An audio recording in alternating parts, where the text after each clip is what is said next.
Hello, my name is Joshua Simpson. I work for BMW UK Manufacturing Limited at Mini Plant Oxford. I'm an engineering technician degree apprentice in my third year. To be part of the top 100 means a great deal to me.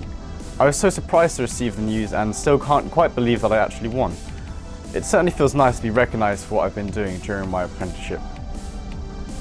I would say that the proactivity I applied to my role was a key reason for my nomination, as I'm always looking for work and ways to improve the business.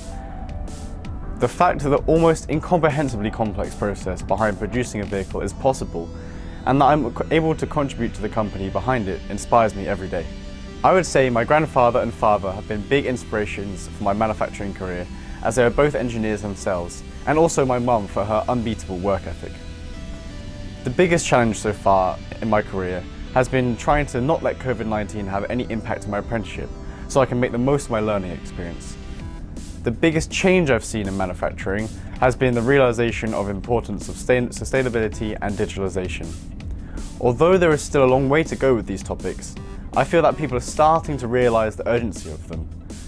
The biggest challenges I've seen in manufacturing so far, as I'm sure almost any other employee in manufacturing would say, are COVID-19, Brexit, and supply issues.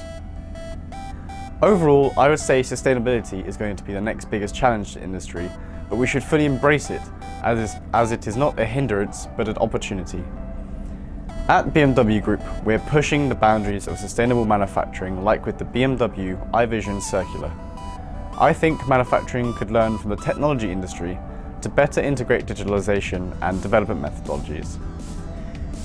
I would say the biggest growth in BMW Group has been with the electric vehicles we make, which have proven to be hugely popular with our customers.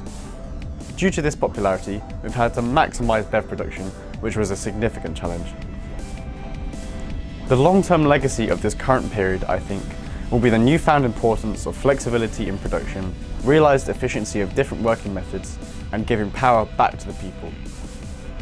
Some advice I would give to young people considering manufacturing would be to work hard and be open to change.